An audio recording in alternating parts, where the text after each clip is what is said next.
Hello दोस्तों, तो स्वागत है आपका हमारे यूट्यूब चैनल एनजे एक्सप्लेन में। और यह है नागराज कॉमिक्स, नागराज का बदला। तो चलिए इस कॉमिक को शुरू करते हैं।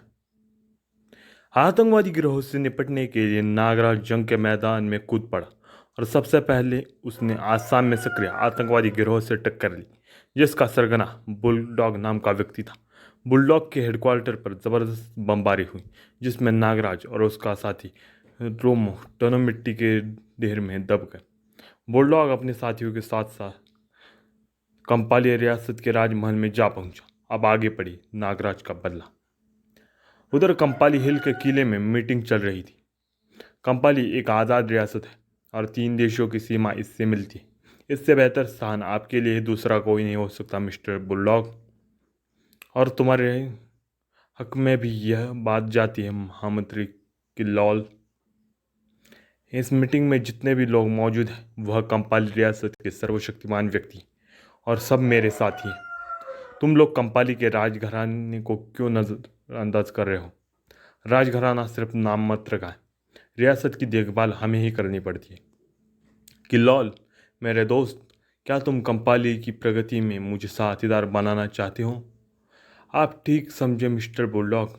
मैंने महाराजा से आपको यह भूभाग इसलिए दिलवाया है क्योंकि आप यहाँ की विकासशील योजनाओं पर पूंजी लगाएंगे। हम पूंजी लगाने के लिए तैयार हैं।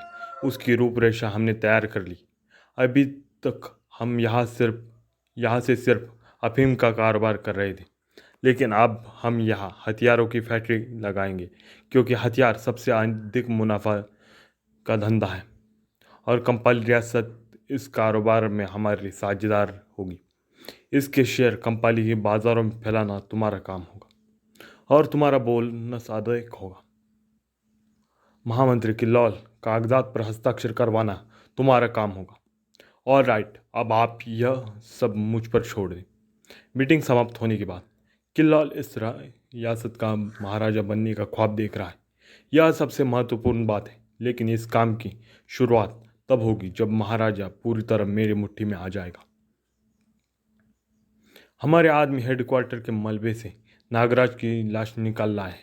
ताबूत को किले के स्ट्रांग रूम में पहुंचा दो। कुछ देर बाद ताबूत स्ट्रांग रूम में पहुंचा दिया गया है बॉस, यानी कि सुपर बॉस। डॉक्टर सिम्टो तुम्हें नागराज के शव का पोस्टमार्टम करना है और इसकी पूरी रिपोर्ट तैयार कर दी है। अब डेड बॉडी के परीक्षण में कोई कोताही नहीं होनी चाहिए।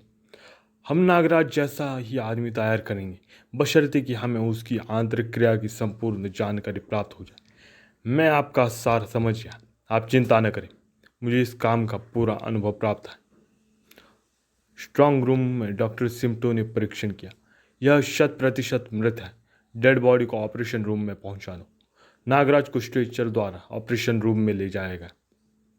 ऑपरेशन रूम में डॉक्टर सिम्टो ऑपरेशन के लिए तैयार था। अगर मैंने इसके मुकाबले का ऐसा ही शक्तिशाली मानव तैयार कर दिया तो मैं सबसे बड़ा दौलतमंद इंसान कहलाऊंगा। सबसे पहले इसके ब्रेन का ऑपरेशन होना चाहिए। नागराज की आंखें खुल गईं और सम्मोहन की एक प्रचंड लहर डॉक्टर सिम्टो की आंखों को भीतती चली गई। उफ, मेरी आंखों के आगे अंधेरा छाता जा रहा है, सिर चकरा रहा है। डॉक्टर सिम्टो ने नागराज को अपने मस्तिष्क में महसूस किया। तुम्हारी जिंदगी मेरी मुट्ठी में है। तुम मेरे गुलाम, नागराज के गुलाम। मेरे जहरीली फुंकारे तुझे जलाकर खाक कर देंगी। डॉक्टर सिम्टो, बोल, जिंदा रहना है या नहीं? हाँ हाँ, मुझे जिंदा रहना है। तो अब वह करो जो मैं कहता हूँ। मेरे अंदर ऑक्सीजन का स्टाफ बहुत कम रह गया है। सबसे पहले ऑक्सीजन देकर स्टॉक पूरा करो।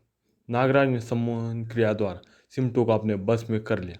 सिम्टो के मस्तिष्क में वह अपने विचार योगी महात्मा द्वारा जागरूक टेलीपैथी प्रक्रिया से उत्पन्न कर रहा था। तुम मेरी डेड बॉडी का निरीक्षण करो और रिपोर्ट भी तैयार करो। यह रिपोर्ट और तुम्हारी कार्य प्रणाली मेरी इच्छानुसार होगी। सिम्टो अपने कार्य में लग गया, परंतु उसके हाथ नागराज के निर्देश पर कार्य कर रहे थे। अब तुम्हारा काम पूरा हो गया। बुलडॉग से कहो कि यदि मेरा शव किसी दरिया में न बहाया गया तो मेरे मांस से के सड़ने से जल्द ही ऐसी गैस निकलेगी जो कईयों की जान ले लेगी। हाँ, उसके शव को तुरंत किसी दरिया में बहा डालो ताकि कंपाली की सीमा से कहीं दूर इस गैस का प्रकोप हो सके। ठीक है, उसे पहाड़ी दरिया डोंग में बहा दिया जाएगा। डोंग ब्रह्मपुत्र से मिलने वाली नदी है। नागराज के शरीर की गैस ब्रह्मपुत्र में फैलेगी तो आसाम पर ही प्रभाव पड़ेगा और हम इसका लाभ उठाएंगे। ओके सुपर बॉस, हम उसे आज ही डोंग नदी के हवाले कर देंगे। नागराज को डोंग नदी के दरिया में फेंक दिया गया। कुछ देर तैरने के बाद नागराज एक बस्ती में पहुंच गया। इस बस्ती में चीख पुकार और शोर कैसा! क्या बात है, यह भगदड़ चीख पुकार और शोर क्यों? कामरो है, कामरो। आज फिर जवान लड़कियों की छटनी हो रही है। कामरो, जवान लड़कियों की छटनी? कौन है ये शख्स और जवान लड़कियों की छटनी क्यों कर रहा है? वहशी दरिंदा विदेशी लोगों की आयाशी के लिए हमारी बस्तियों से लड़कियां उठाकर ले जाता है। हमने इसकी शिकायत महाराजा से करनी चाहिए। जो भी शिकायत के लिए बढ़ा उसके खानदान तक का जड़ से सफाया कर दिया गया। जब भी उसे पता चलता है कि बस्ती कोई लड़की जवान हो गई है तो वह उसे उठा कर ले जाता है। बचाओ, कोई मर्द है इस बस्ती में जो मेरी बच्ची को बचा सके? तुम सब बुज़दिल हो, मेरे साथ आओ, मैं देखता हूँ। जिसके बाद नागराज उस दौर तरफ दौड़ भागता है। रुक जाओ और इस लड़की को छोड़ दो। हे, गोली से उड़ा दो रे, इससे बहुत बोलता है। जिसके बाद वो लोग नागराज पे गोलियां बरसा देते हैं, लेकिन नागराज अपने सर सैनिकों की मदद से उन सबको ही हरा देता है। तुम्हारी बंदूकें मेरे कदमों में ढेर हो गई है। आगे बढ़ो और उठाओ अपने हथियार। उफ, कोई सांप मेरे हाथ से बंदूक छीन कर ले गया। यह कोई जादूगर मालूम पड़ता है। हमला कर दो, बोटियां उड़ा दो इसकी। बोटियां नागराज उड़ाएगा? अबे कमीनो तुम्हारी! कामरू, तेरे आदमी तो जमीन सूंघ गए। पुरान दावेजों का जानकार है। कामरू नागराज पे भारी पड़ने लगा था। ऐसे द्वंद्व मुझे रोमांचित करता है। ले एक पटकी मेरी भी, और अब देख मैं तुझे किस तरह चक्कर गिन्नी बनाता हूँ। जिसके बाद नागराज कामरू को चक्कर गिन्नी बना देता है, यानी कि उसे घुमा घुमा कर फेंक देता है। इतनी दूर जा गिरेगा कि जमीन पर आती ही मौत तेरा मुकद्दर बन जाएगी। बस्ती वालों ने नागराज को कंधे पर उठा लिया। मेरा नाम नागराज है और मैं वायदा करता हूँ कि आज के बाद कोई कामरू इधर का रुख नहीं करेगा। भैया, तुमने मेरी अस्मत बचा ली। मैं किस तरह तुम्हारा एहसान उतारूंगी? नागराज कभी किसी पर एहसान नहीं करता बहन। उधर महामंत्री किल्लोल को पता चला। क्या कहा? कामरू मारा गया? किसने मारा कामरू को? नागराज। नागराज नाम है उसका। नागराज? 2 दिन बाद नागराज ने हमारे गुलाम मजदूरों को आज़ाद कर दिया और अफीम की खेतों को तहस नहस कर दिया। नागराज, नागराज! गुलामों की बस्ती में नागराज की पूजा होने लगी। उसे लोग देवता समान मान रहे, जो उनके उद्धार के लिए आया है। उफ, सारे कंपाली रियासत में नागराज तूफान की तरह हमारे हर ठिकाने पर हमला कर रहा है।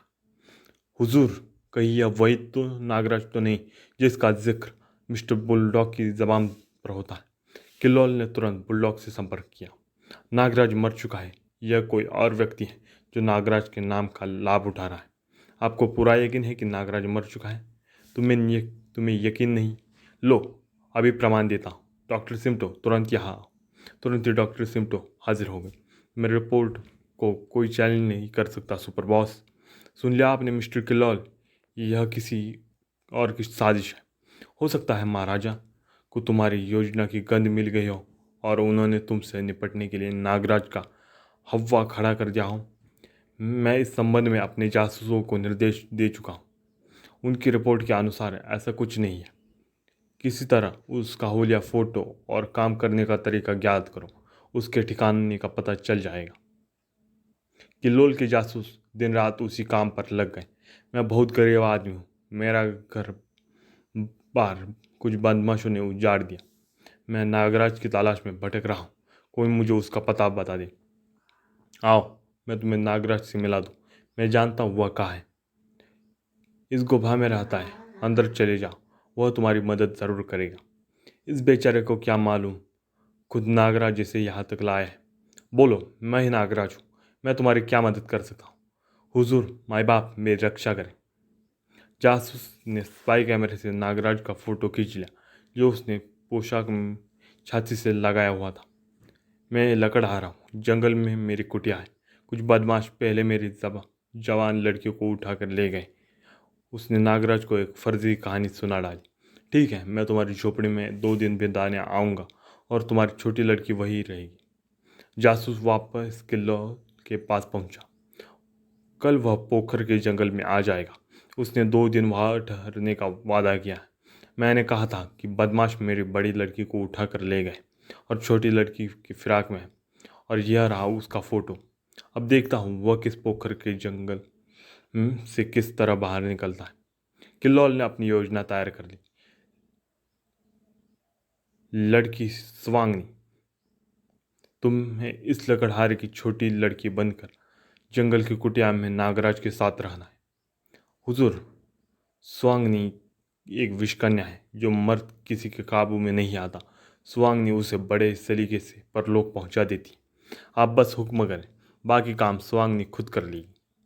मुझे यकीन है बुग्रासी, इसलिए तुम्हारी सेवा प्राप्त की है। स्वांगनी का काम होगा नागराज को परलोक पहुंचाना, और अगर स्वांगनी सफल न हो सकी तो तुम्हारी गुरिल्ला फौज उससे ठिकाने लगाएगी। इसके बावजूद भी नागराज बच गया तो वह महाराज का दुश्मन होगा, क्योंकि उस पर हमला करने वाला सरकारी फौज का दस्ता होगा। नागराज पोखर से जंगल की ओर रवाना हुआ। मैं कंपाली रियासत का दामन पाक साफ करके ही जाऊंगा। वह मेरा अभिवादन कर रहे हैं। सुवांगनी झोपड़ी के दरवाजे पर मौजूद थी। क्या आप ही देवता नागराज हैं? हाँ, तुम कौन हो? एक अभागे लकड़हारे की बेटी, मेरे पिता की हत्या कर दी।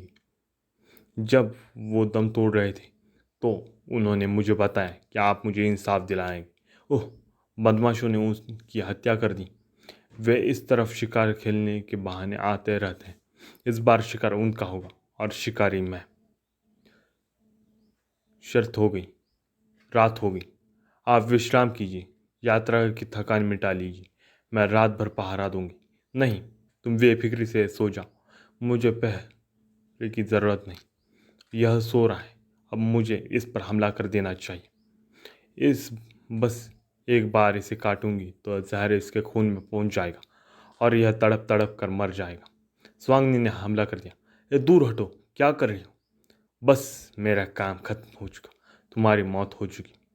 इस कमबख्त ने मेरी गर्दन पर काट लिया, अब यह नहीं बचेगी। उफ, मेरी देह जल रही है। मैं अफसोस तुमने नागराज को काटा, अब तुम नहीं बच पाओगी। मेरे शरीर में हजारों नाग का जहर है, मैं मर रही हूँ। बताओ, तुमने ऐसा क्यों किया? मैं विषकन्या हूँ। महामंत्री किल्लोल, आह, मुझे बचा। मुझे माफ़ कर दो नागराज। अगर तुम साधारण होती तो मैं तुम्हें बचाने की कोशिश भी करता, लेकिन तुमने न जाने कितने लोगों को इसलिए इसी तरह मारा होगा। वह लकड़हारा कौन था? स्वांगनी ने दम तोड़ दिया। जासूस। और नागराज के जहर से स्वांगनी की देह पानी की तरह पिघलने लगी। मुझे जिंदगी में पहली बार एहसास हुआ कि मेरे शरीर में कितनी घातक जहर भी मौजूद है। सुबह होती ही नागराज झोपड़ी से बाहर निकला। अब मुझे महामंत्री किल्लोल को सबक पढ़ाना चाहिए। जैसे ही नागराज आगे बढ़ा, वहाँ पे गोलियों की बारिश होने लगी। तो दोस्तों, ये पार्ट यहीं तक समाप्त करते हैं और अगला पार्ट अगली वीडियो में लेते हैं। Thanks for watching. अगर आपको ये वीडियो पसंद आया हो तो वीडियो को लाइक शेयर और मेरे चैनल को सब्सक्राइब कीजिए, और साथ ही में एक अच्छा सा कमेंट दीजिए, क्योंकि मुझे आपके लाइक से और आपके कमेंट से बहुत ज़्यादा मोटिवेशन मिलता है, और जिससे मैं हर रोज़ एक वीडियो बनाने की कोशिश करता हूँ। Thanks for watching. जय हिंद, वंदे मातरम।